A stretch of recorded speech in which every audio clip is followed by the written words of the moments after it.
Well,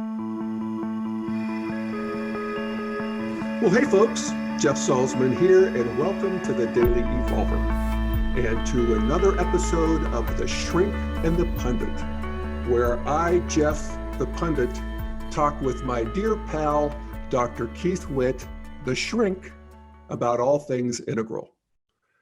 In this episode, Keith and I discuss a phenomenon that has gotten a lot of attention lately, more and more as culture evolves. And that is the role of trauma in our lives. Both the small t traumas, the daily indignities of life, and the large t traumas of accident, illness, violence. A couple of weeks ago, Keith sent me some notes on a book he's writing called Trauma to Transcendence, where he did what Dr. Keith does, which is to integrate the many streams of psychotherapeutic insight and processes that are designed to help people contact their trauma and use it actually to heal and to grow. As always with Dr. Keith, I learned so much even from his notes that I was eager to have this conversation, and I am very happy to share it with you now. So here's Dr. Keith and me on Trauma to Transcendence. This thing on trauma, Keith, is terrific. Oh, thank you. Yeah, and it's really so fundamental too, right? Just yes, you talk of it as memory. yes. Yeah, and we all that we have, and we're called on to sort of look at it and confront it and befriend it and change it. And anyway, I was quite taken by what you wrote, and thank you. Yeah, well, you're welcome. And I didn't know you were working on a book called Trauma into Transcendence. But what a great title. I've been working on it for a couple of years now. And I've been taking my time because new stuff keeps coming that is super cool to me. Yeah. And there's a structure forming that gets more complete. And that's one of the reasons I wanted to have the conversation. There is some great research on spirituality and neuroscience, some great research on neurofeedback that fit into the system. And, we'll talk about it a little bit today. All right. So what you're calling this is an integral approach to treating trauma. Yeah. You're writing a book, Trauma into Transcendence, which I think is not only a great title, but a great thesis. Mm-hmm. Just take this stuff and use it to transcend, because that's where the juice is, right? Something like that. Exactly. Yeah. So let's just start by, why don't you give us a sort of a rundown of what you're talking about with an integral approach to treating trauma? Let me start by suggesting a definition of trauma. Okay. Trauma is a form of memory. Okay? And I'm going to, and also resilience is a form of memory. And so I'm going to define trauma partly by contrasting it with resilience. It's a normal form of memory. Humans have superpowers of memory. We have everything that the other animals have around conditioning and memory. And then we have an order of magnitude more. And trauma is a form of memory. And it's a memory where something distressing happens, either once or it happens a series of times. And our nervous system responds with a solution to that problem. Usually it starts when we're very young.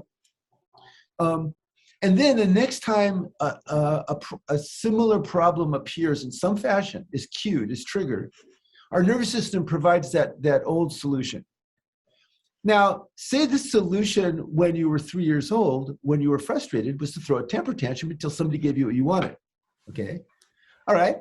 Not a bad solution for a 3-year-old if he can manipulate the people around him to give him what he wants by raising his level of emotional intensity. And that's not a conscious decision for a 3-year-old. That's a nervous system creating an adaptive response. And so, 30 years later, if that solution has not been integrated into a more sophisticated solution, he gets frustrated and starts throwing a temper tantrum. And that's a form of trauma memory. normal development has a bazillion of these things. Okay. Now, and what characterizes a trauma memory as opposed to resilience, which I'm talking about in a second, is that we don't adequately go to the next level of solution. Somehow that developmental process is blocked. That kid does not learn when he gets angry to regulate the anger and then to ask assertively for what he wants and then tolerate frustration. He doesn't learn that next level of problem solving. Or the next level even after that, which is asking for some kind of guidance and help and feedback if he's having some kind of reaction, and then receiving that in a way that helps him be wiser. Okay, that sequence is stopped in some fashion. Often it's cultural, and American culture produces traumatic responses. The way an orange grove produces oranges. There's a lot of systemic problems in America around this that's reflected in the escalating rates of anxiety and depression in young people. The 14 to 24-year-olds are the least happy 14 to 24-year-old cohort that we've ever measured in this country. Okay, so that's trauma. It gets worse, and as it gets worse. Well, wait, Keith, if you're talking about trauma as being just the general memory that we human beings are somehow blessed and cursed with, then sometimes it's good, sometimes it's bad. Mm-hmm. And we typically think of trauma as being the part that's the bad or the unwanted or the painful. So, that's right. I mean, how would you describe that? Or what are we talking about here? Well, it's how we process it. If you adequately process trauma, when it gets triggered again, you have a better response. You have a wiser response. You have a more effective response. That's turning. Now, what that is, when you adequately process it and you have a better response, that's what resilience is. Resilience is we go in a difficult situation. Initially, it's hard. We struggle with it. We make a little progress. We learn something, both consciously and unconsciously. And the next time a similar thing happens, we're a little bit more effective. That's resilience. And then it requires more and more distress to get us to be upset in that situation. All right. Okay, trauma is the opposite. Okay, that's where we get arrested at certain stages, and we just never go beyond it into these new stages of problem solving, basically. Exactly. And then what we do is we just try to avoid triggers, which is one of the reasons this whole trigger thing is such a big deal to me. We try to avoid triggers, but as we try to avoid them, it requires less and less of a trigger to have more and more of a distress response. Oof. That's called sensitization. Yeah. And sensitization is at the root of trauma programming. And this is normal development so far, okay? This is, everybody has to go through this. You can have the perfect parents and the perfect cultural context, and you're going to have these things being programmed, and eventually how you manage the stimulations, particularly if you're beginning to get sensitized rather than resilient, it requires conscious attention to where you're getting sensitized to turn it into resilience, which is trauma, into transcendence. Now, there's also another, so it's a continuum. Over here on one side, we have normal development, and that's trauma learning. And if it doesn't turn into resilience, it's our responsibility to turn it into resilience at some point when we become able to be responsible for that. Okay, would you say it's as simple, am I oversimplifying here to say that every experience can be processed one way or the other, or some combination of the two? Absolutely. Okay. Uh-huh. The traumatic pole would be that I'm not getting anywhere, I'm regressing, it's getting me stuck. Uh-huh. And the other pole being that I use it to learn and adapt and move forward and become wiser. Yeah, and that's what we want to do. We want to take all our experiences and turn them into love and wisdom. And the more we work on ourselves, the more we're able to do it. Cool. Now there are another class of traumatic events above and beyond normal development. Those are what Francine Shapiro developed, EMDR, rapid eye movement. Yeah. I go like this because when I do rapid eye movement, I use my fingers and have people watch my fingers go back. Mm-hmm. Okay. She calls them small T traumas and big T traumas. Small T traumas are, say you were in a school where the standard around boys was to humiliate other boys. Okay, that repetitive humiliation then after a while has an effect on you. Makes you, feel anxious when you're around other men, for instance. Or say you have a parent who never compliments you. So you feel like you're not good enough. That lack of, so that actually is a traumatic event. That then, you begin to think when you're 15 or 16, somebody looks at you like that, they go, oh, I'm not good enough for them. Because there's a part of you that it had interpreted that lack of validation as I'm not good enough. And that interpretation actually was a solution in that now I have an explanation for the reason that I'm not validated. Okay, I understand, and I'm not good enough. Those are small T traumas. Big T traumas are assaults, rapes, molests, physical abuse, emotional or physical neglect. It's particularly damaging when it's childhood developmental trauma, which is when somebody in the family is doing one of these things. That actually causes brain damage. And sometimes when you do the first stage of trauma work, you need to literally engage in processes that help people's brains heal. Neurofeedback is one example of those. There's other ones that I think have that effect, but I haven't seen data yet from MRI studies, functional MRI studies, that demonstrate that. And I have seen data from neurofeedback showing how the brain areas that get shut down by repetitive trauma start lighting up again when you do neurofeedback. Well, you talk about what is it, EMDR, the moving the eyes? Yes. Okay. Does that work? Yes. As a matter of fact, it works. I mean, is that what we're talking about here? That would be sort of a rewiring, or at least a firmware, software kind of approach to brain damage, if you will? Yeah. Now, or not? It is. It is. And one of the ways that works. So we're going to talk. So let's talk about the stages of treatment now. Let's dive into it. All right. Cool. Okay. I do want to talk about how this culture is creating traumatized people just for a moment. Okay. The green influence on this culture has been mostly pretty great, in my opinion. I mean, people care more. People know about interiors. People know about the unconscious, all that kind of stuff. Kids are treated respectfully, but there's a problem. Child-centered parenting tends to empower kids, but not appropriately frustrate them so that they learn affect resolution. They should bring them to me for that. Yes. Parents. We should all, they will line up. Appropriately frustrate them. They will line up from your house to Denver. And one after another, they can come in and Jeff can. Oh my goodness. Okay. Yes. And so what happens where parents are trying to do, they're trying to protect their children from all pain. And the message to the kid is, if there's a problem, if you're feeling pain, it's because somebody else isn't protecting you adequately. And so the message to the kid is, if you're in any kind of discomfort, just kind of raise hell in some fashion or indicate it, and then it's somebody else's responsibility to regulate you. Wow. So let's fast forward to trigger-free zones in universities. Okay. There's this subtle thing of, if I get triggered, it's your responsibility for triggering me. And, the solution is you need to be punished or excluded or ghosted or something. Yeah. Okay. Well, I'm sorry. That's not what leads to robust interpersonal and intrapersonal development. Yeah. If I get triggered, it's my job to regulate myself into the present moment and then deal effectively with whatever's going on. Maybe somebody just made a mistake. Maybe I can say, hey, well, don't do that anymore. And they go, fine, I won't do that anymore. But instead, I've been sensitized. I go into a traumatic reaction. I go, now what I have to do is somehow give you a hard time until you regulate me by doing something, by making amends, by being ashamed, by something. Yeah.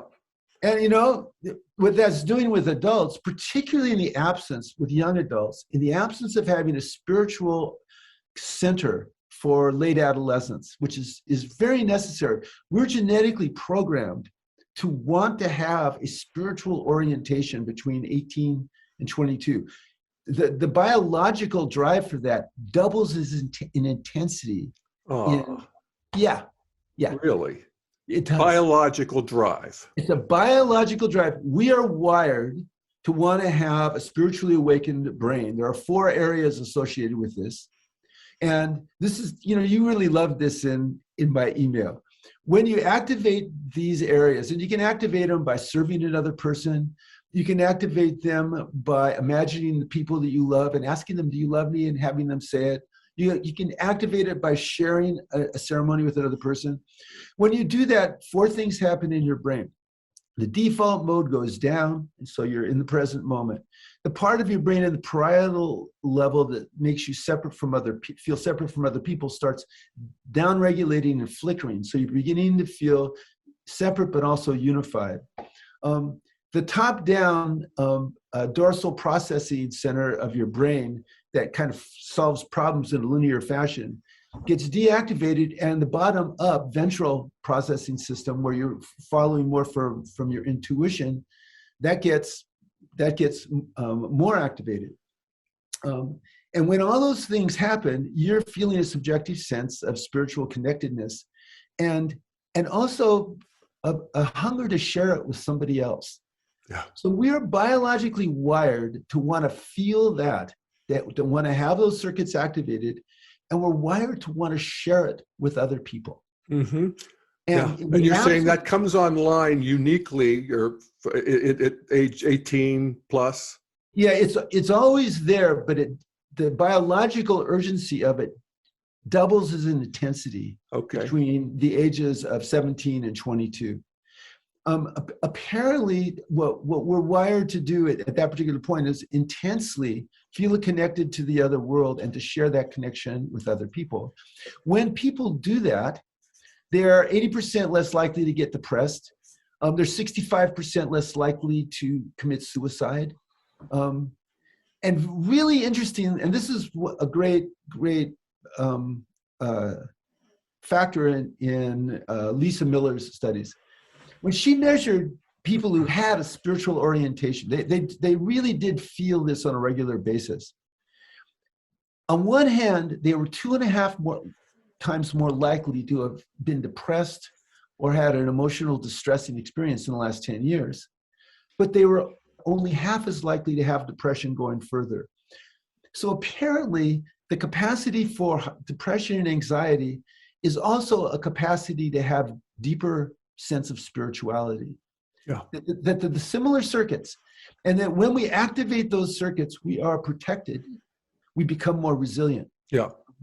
And for me, whenever I'm working with adolescents, a central part of it is I want to help them find something that activates those circuits and have them practice that and share it with other people.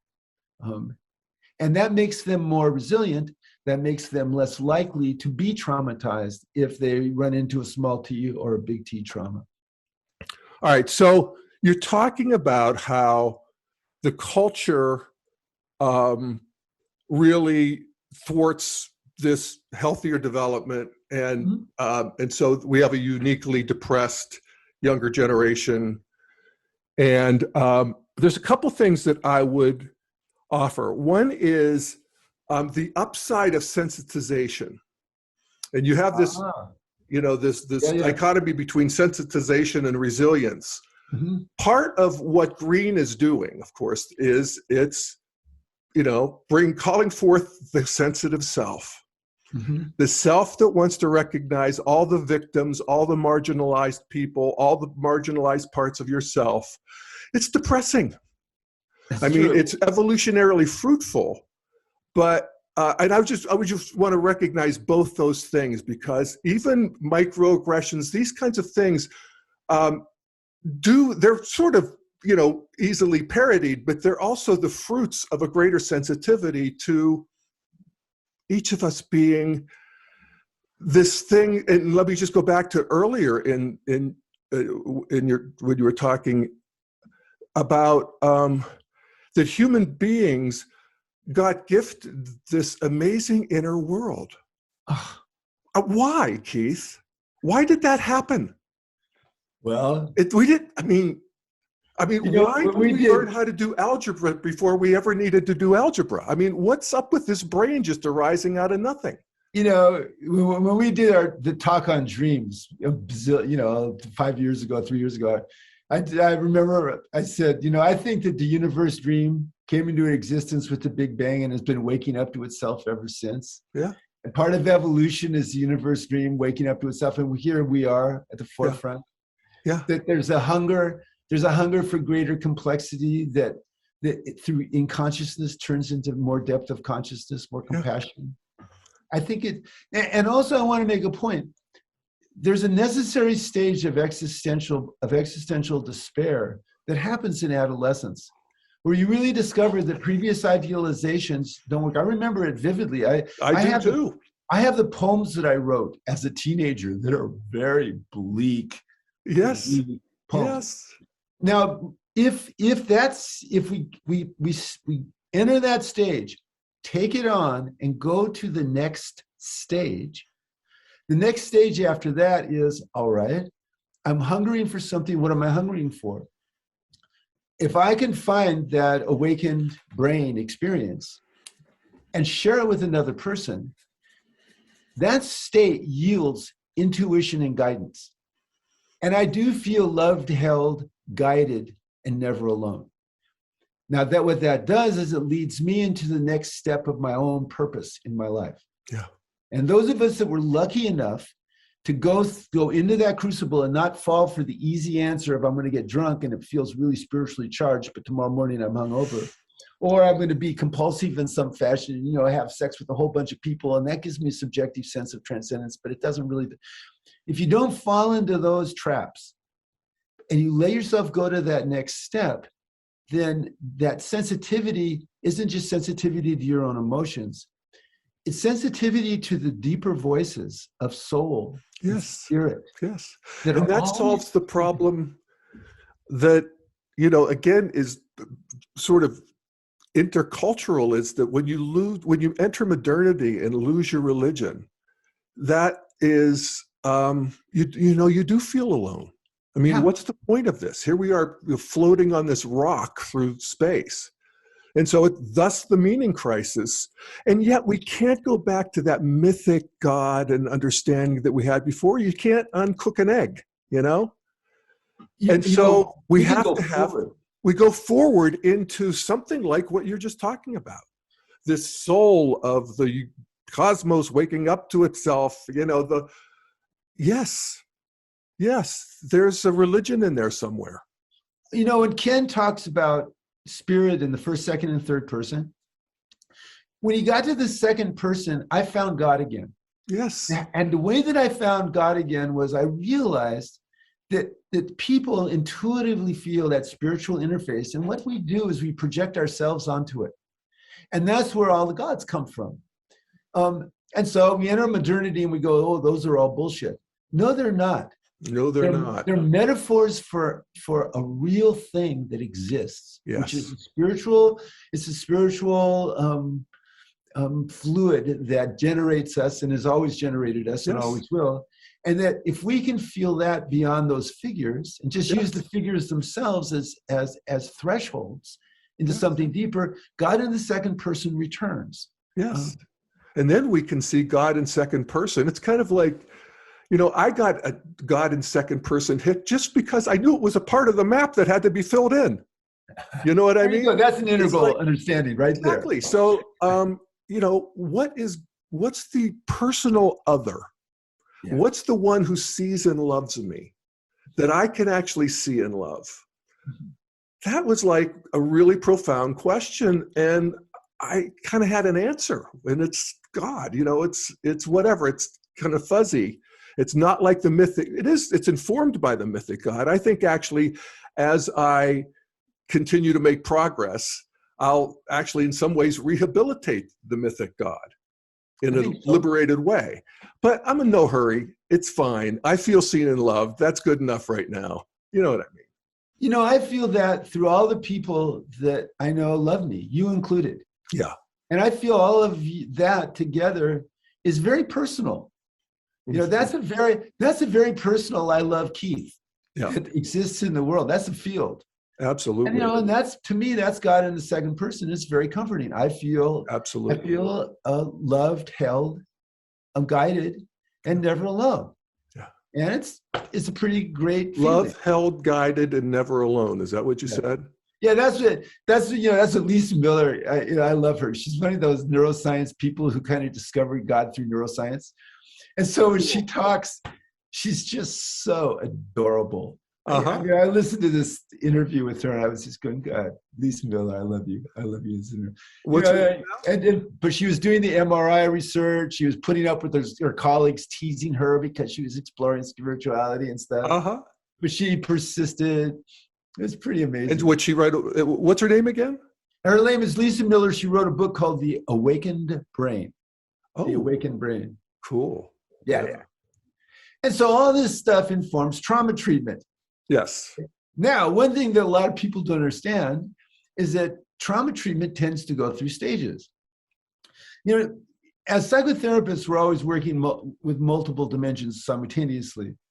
So from the very first moment somebody comes into a session to the last time that you see them, you're working on helping them have better relationships with other people.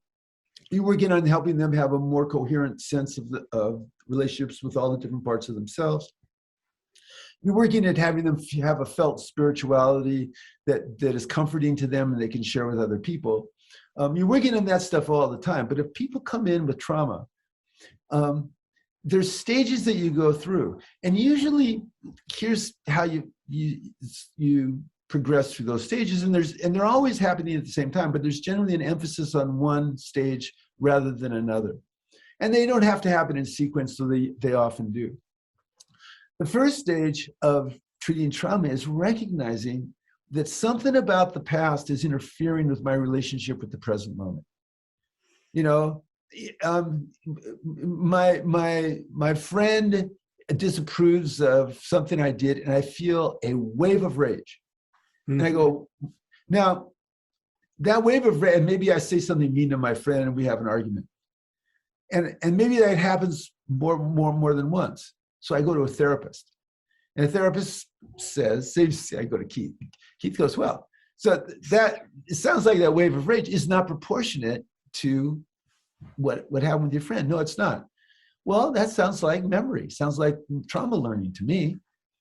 Let's kind of explore the archaeology of and anthropology of your life and see when that wave of rage actually was a solution to something.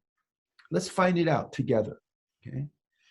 Now, this understanding that the past is intruding and I need to go back for being rooted in the present moment, but then having some kind of interest in, I used to rage when, my older brother would beat me and I have to go crazy to get him to stop, say, okay?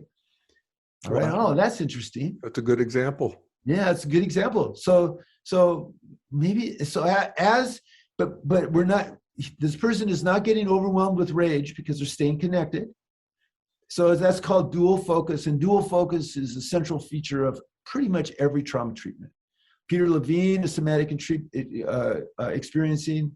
He'll have people feel the weak part of their body and a strong part of their body and pendulate back and forth. That's a dual focus exercise. I see. EMDR is this soothes you, activates your thalamus, and you can think about whatever the traumatic memory is without too much arousal, go back into it, and then your brain starts reintegrating, reconsolidating that memory, that dual focus. Great, yeah. I'm particularly interested in the EMDR here. Okay.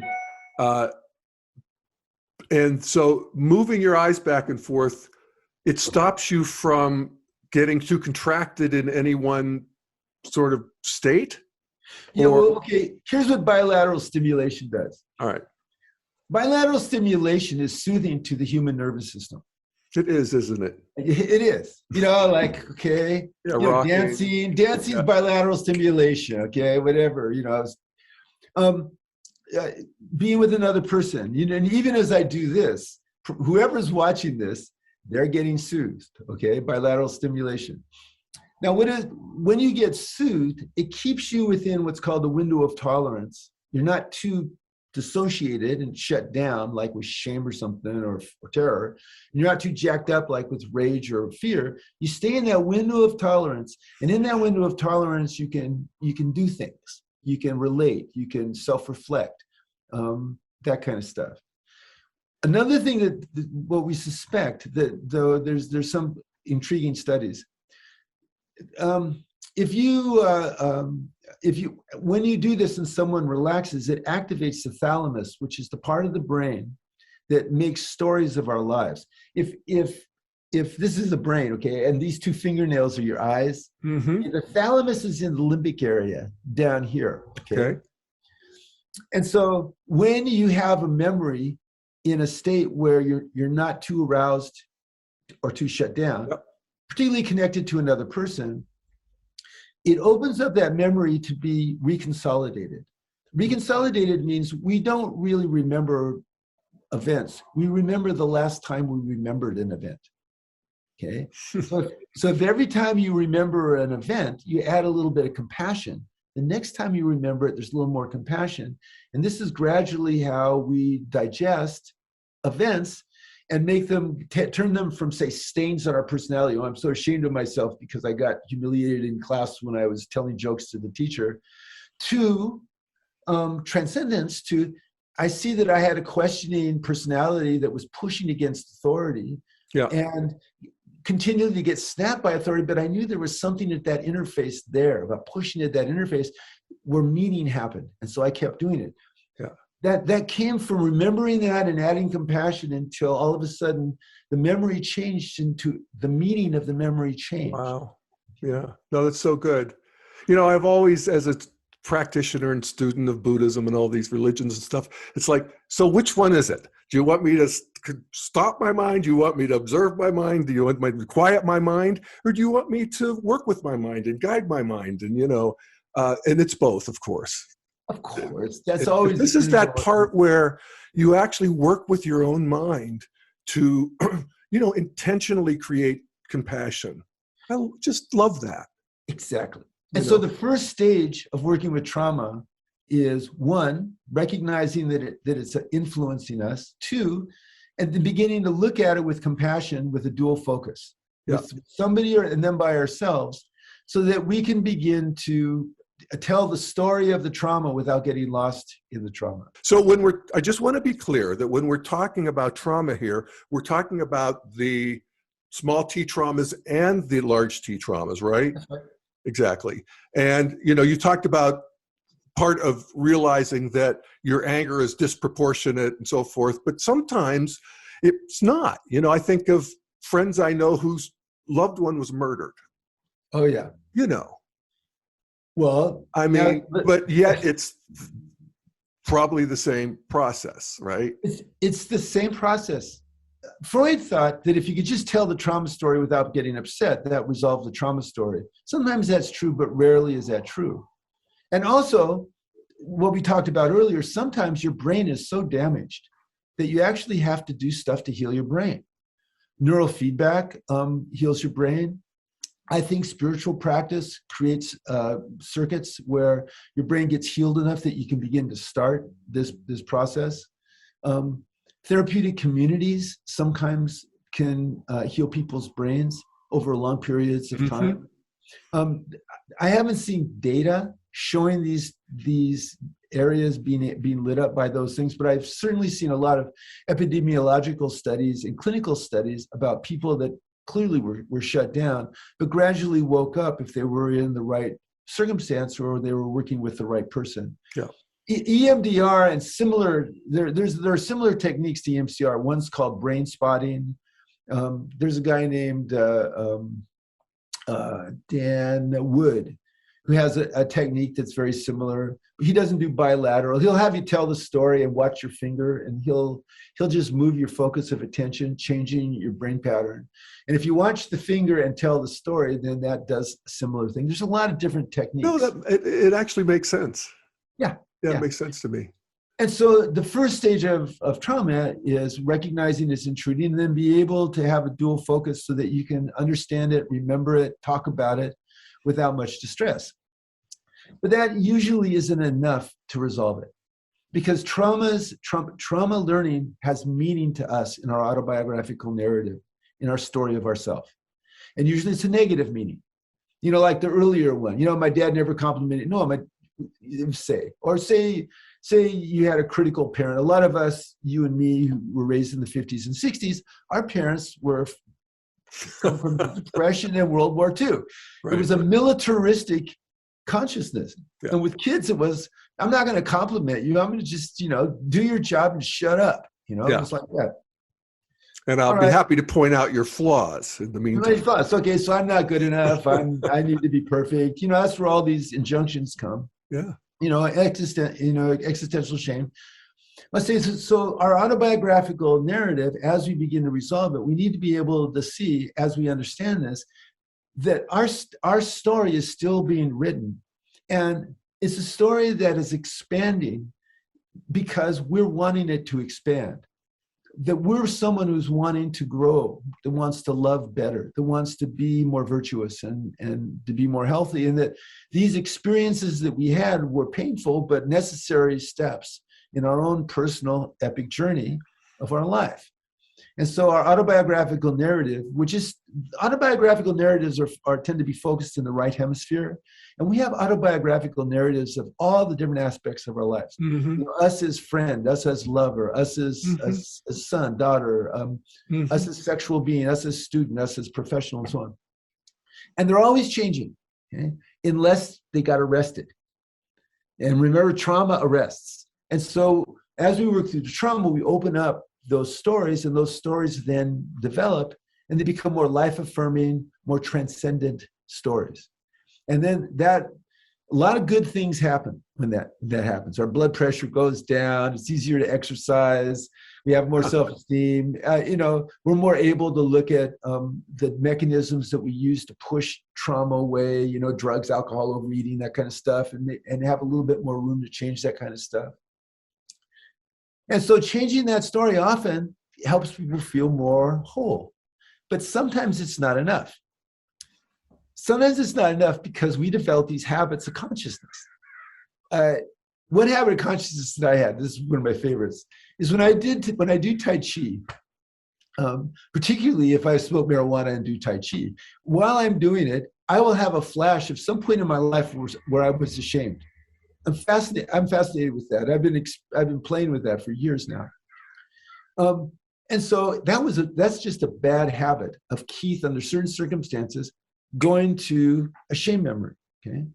And so as I began to learn this stuff, I went, okay, I want to change that habit. So when that habit happens, I've already processed the events, and I've already readjusted my story. What I have now is a bad habit. And so I started cultivating a good habit. The good habit is when I'm doing Tai Chi, I'm also focusing on channeling energy and opening myself up for intuitive flashes, because that's one of the times I like to work. So I direct my attention when that trigger begins. I don't really go into the traumatic memory. I don't really adjust my life story. I just go, oh, that's a trigger. And now I'm focusing myself on the present moment and on opening myself to whatever area I'm wanting an intuitive flash from. Right. We're creating a new habit of consciousness.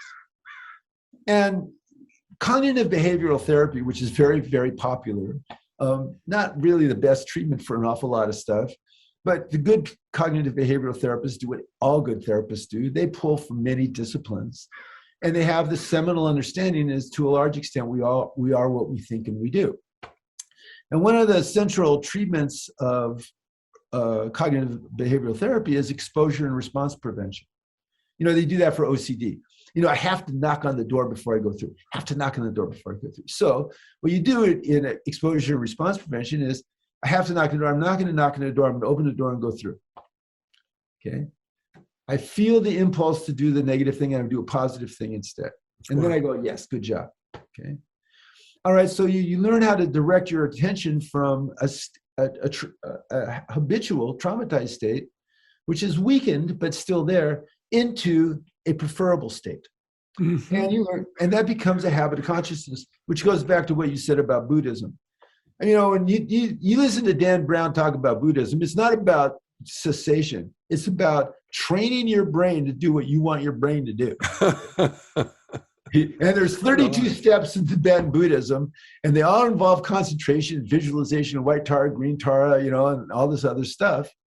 And it's a trained brain that goes where you want it to go, and it doesn't go where you don't want it to go. Yeah. And that's the third stage of trauma treatment. Okay. Keith, does this work also when you're depressed or anxious? And, what do you do there? It's not like you're unchoosing one behavior. It's just there's a blank. Okay, so this is I love it that we're talking about depression and anxiety here. All right. One of the reasons I love it is 10% of this country are taking antidepressants. And that's 22% of women between 35 and 55 are taking these drugs. How come we have more people getting these drugs for depression than in the history of man? And we have depression that's 8 times bigger than it was 2 generations ago. You think if everybody's getting this treatment, and if the treatment worked, we'd have a lot less depression. Well, actually, that's not the case. And that's not the case for a big variety of reasons. And one variety of reasons is this lack of emphasis on affect regulation, spiritual connectedness, and connecting with other people. Okay? This country does not help people do that adequately, though you see a lot of it in schools these days. And now that parents are beginning to get hip, you can't just empower children. You also have to set boundaries and frustrate them, which is necessary. I think that there's going to be more, it's going to get better going forward. But right now, we have a very, very, very fragile younger generation. In fact, this woman, Lisa Miller, she went to the Pentagon, talked to the Joint Chiefs, and they had 2 million people in the Army do her training. They call it the Spiritual Readiness Initiative.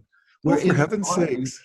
Army, they were teaching them practices of generating this and sharing it with other guys in the Army. Oh, for God's sakes. Isn't that great? That's fantastic. So we have all this depression and anxiety. We have a culture of kids, if they feel bad, somebody else is supposed to come make them feel better. A psychological diagnosis used to be a mark of shame 2 generations ago, and now people really want their diagnosis. I'm depressed, I'm bipolar, I think I'm borderline. You hear that a lot. All right, so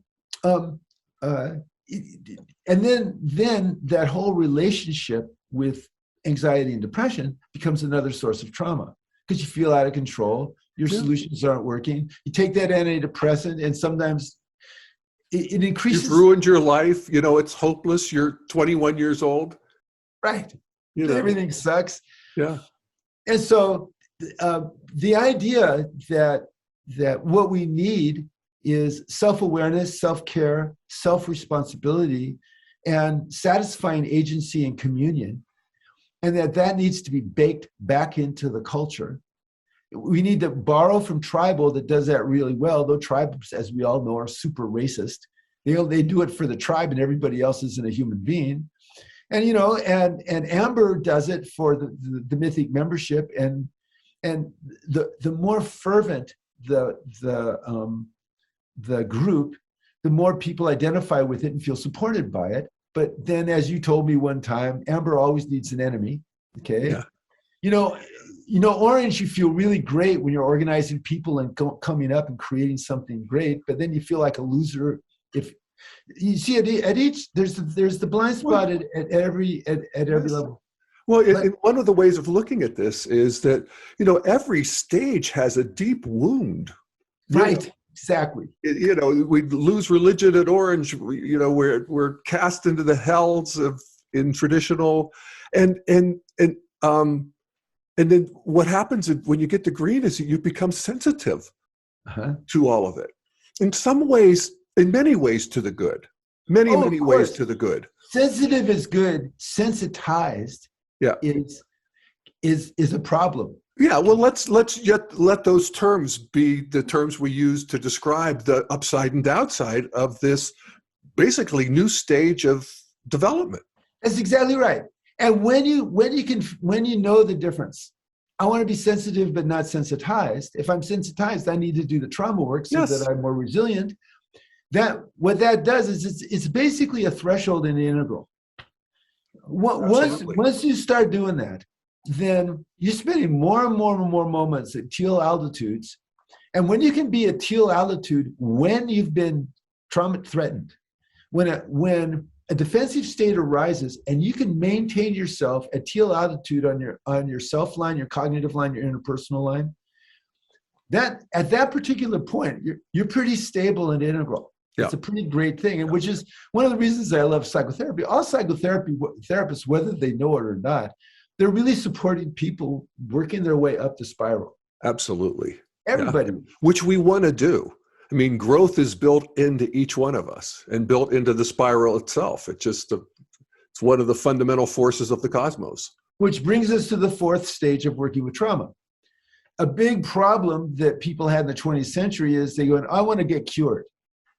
The thing was, the understanding was, if I did the right work, then I wouldn't have problems anymore. I wouldn't have defenses. I wouldn't argue with my wife anymore.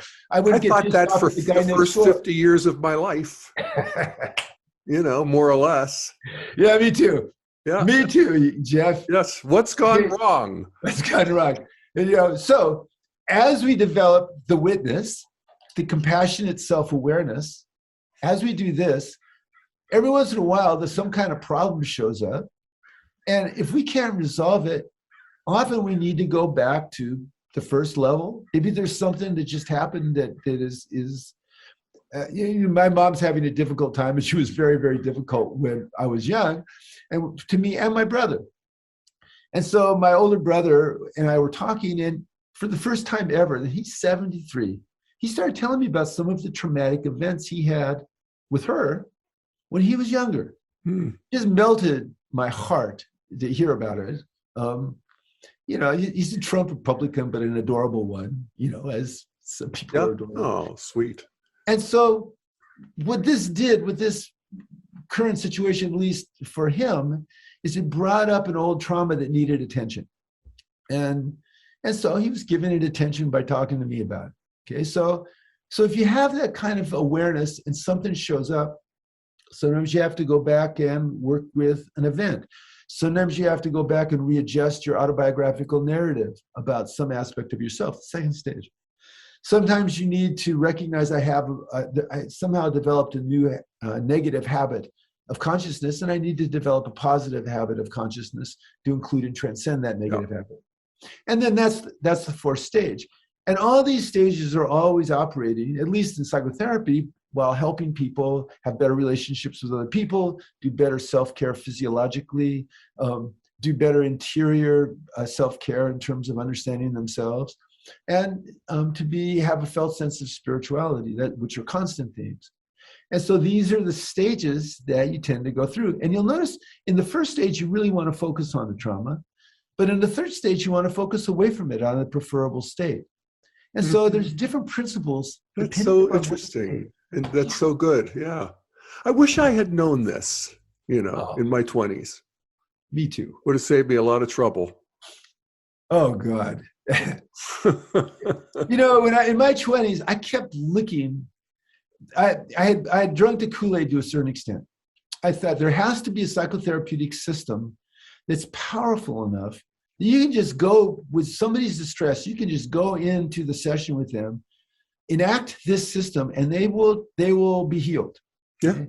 And I'd studied system after system after system. Me too. I put them together, and then I went into Taoist healing and studied that. More and more intrusive systems, essentially.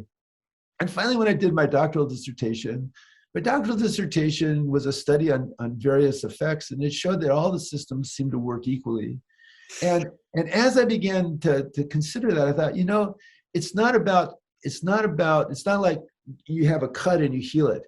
It's about you develop a certain consciousness that now includes the fact that injuries happen and I need to take responsibility for them and turn them into resilience. And that I need to normalize that. And as I normalize that, I'm still going to feel bad, but I'm not going to feel bad as much or as deeply. And I'm not going to feel bad about feeling bad. And I'm not going to feel bad about feeling bad. And then I feel guilty about feeling bad for feeling bad. by the end of the cascade, I'm on the couch. And so, Yeah. it's So get off the couch. get off the couch. Now, weirdly, when you give up, and this is shifting from self-authoring mind to self-transforming mind in Robert Kagan's understanding, which is very practical and useful. Mm-hmm. Self-transforming mind is you maintain the processes of your life, you stay open to that bottom-up intuitive stuff, and you go where your spirit directs you in terms of service and relationship and self-care and so on. And new things happen, mostly good things. Yeah. It's I think that's true. I think that growth wants to be good, true, and beautiful. Yeah. If you let it, and if not, it's happy to be ugly and brutal and, full of lies. But it would prefer to be good, true, and beautiful. And once we learn how to do that, it's going to be some smooth sailing, buddy. Yes, it is. I think. I remember Don Beck saying, life circumstances produces worldviews. Yeah. And, of course, this is up now because there's a war going on, okay? And what that means is that to people in those circumstances, everything is going to have to shift into survival, protecting yourself and your family. Everything gets more primitive. And so... Hard to watch. I mean, and to know what's happening. Yeah. Oh, it's hard being. It's inspiring in a way to see the West responding. If that can happen, if economic constraints can actually stop a war, what does that say about the modern world? Exactly. What does it say if that can't work? I see that stuff, and I know that there's a flood of trauma now happening there. And war trauma is one of the worst traumas. Of course. They studied veterans' brains. Every time a veteran was deployed, when they came back, there was more damage to their brain. The frontal cortex, which involved in self-awareness and self-regulation, was more shut down. The occipital cortex, that has to do with sensory stuff, was more hyperactivated. And the amygdala, which has to do with emotional arousal, was more hyperactive. And every time back from a deployment, those brains were in worse shape. There's something about being in an environment where consciousness is trying to kill or injure consciousness that just degrades us. And it wasn't just the people on the front line that had this. The cooks had it. The airplane mechanics had it. It was just being in the culture of violence that did this to humans. We're so sensitive to that. Yeah. Well, and if you look at human history, that was the stuff of life. Yeah. I mean, it wasn't just going off to war. It was every day. And of course, wars were mandatory. Yeah. And, so the human history is traumatic. I mean, there's really, hard to describe it another way. There's, growth happening, and there's, goodness, truth, and beauty, but Jesus Christ, it is brutal. Okay, so if we took chimpanzees, we genetically engineered them so that they could think, speak, and shoot a machine gun. Okay, and then we gave them all AK-47s and taught them how to use it.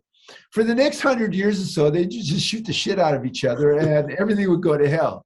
But gradually, the survivors would begin to form alliances and go, I just don't want to spend my day shooting the shit out of other chimpanzees. Well, yeah. I think we'll need to do something different. And we would see the spiral begin to reassert itself. That's what consciousness does. But it goes through that barbaric state. And, once you got one person in charge, like Putin, we got now a European dictator that is unilaterally starting a land war in Europe, just like Hitler and Stalin did.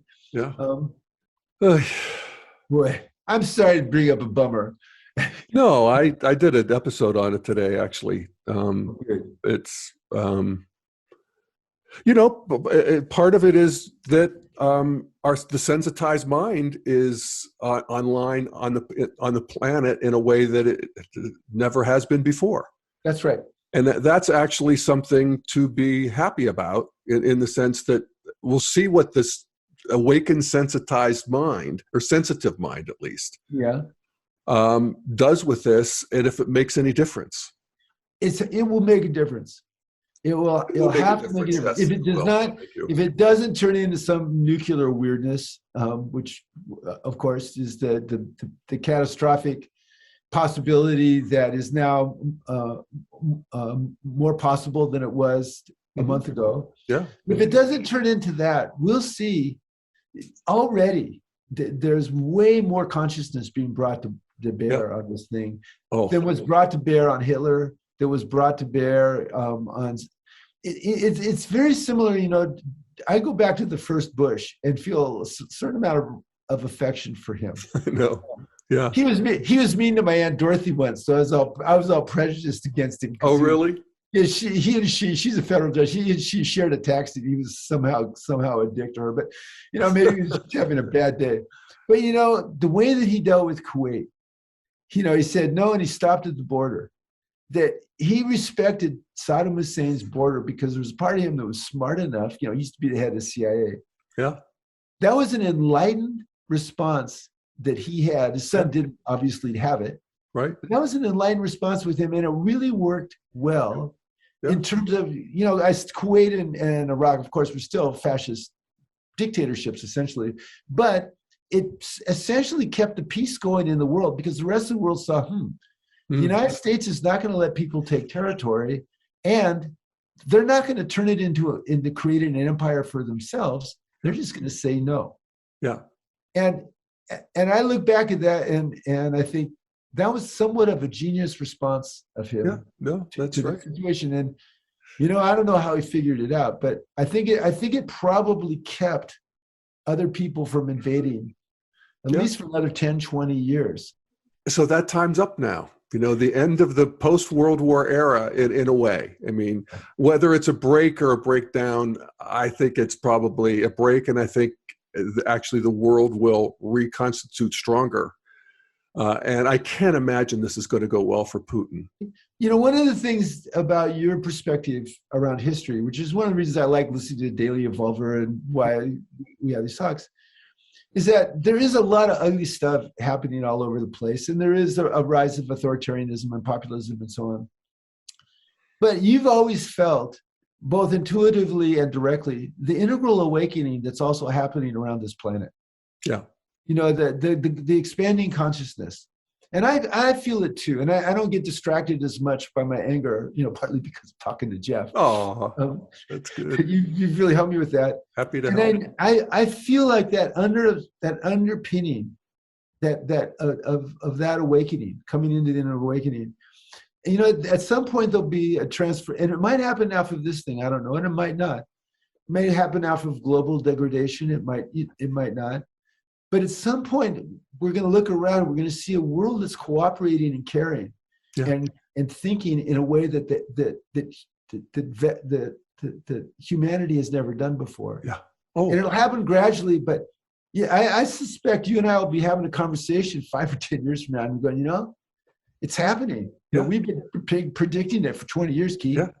Yeah. No, I think I have faith in that. I don't know how quick. I don't know if I will get there with you, as Martin Luther King said, but I feel it coming. Well, just keep eating your vitamins, and maybe stem cells will give us an extra 10 years. Yeah, maybe. Yeah. All right, we good? Anything else on the trauma, Keith, that you would lay on the table? Good. I mean, there's good stuff, man. And it's important for all of us. It's important to normalize it. I'm really glad to share it. Yeah. I think give us the key 4 steps one more time, just to. Sure. Okay. Trauma is a form of memory. Yep. You know, trauma memory, you get more sensitized, which is bad. Resilience is you get less sensitized, more resilient, which is good. There's 4 stages. The first stage is recognizing that trauma is intruding in the present moment, facing it. Yep. I'm learning about it, learning how to experience it, remember it, and know it without getting lost in distressed feeling. Sometimes it involves healing a damaged brain. The second stage is readjusting your autobiographical narrative so that your traumatic events that the learning fits into a larger narrative of you navigating yourself into a life worth living. The third stage involves, I've done the work and now I need to choose states that are pro-life states. This is especially important with depression. Depression teaches us to have a negative, pessimistic explanatory style, negative worldview, and all that other stuff. If we become aware of that with the witness, we can choose states of more positive explanatory styles. We can choose more realistic. We can choose contact rather than isolation. We can make those choices. And so the third stage is you feel that drive to get lost in a negative thought, belief, or action. Instead, you choose a positive one. And then the fourth stage is cultivating the witness, so that when you need to go back to any one of those two stages, you don't curse fate. You just go, okay, I got to go back to that stage, and you go back and you do the work and you keep on moving towards unity with God. Keith, you're so smart. That was Thank great. You. Fantastic. I received that with pleasure. Thank you. Yes, indeed.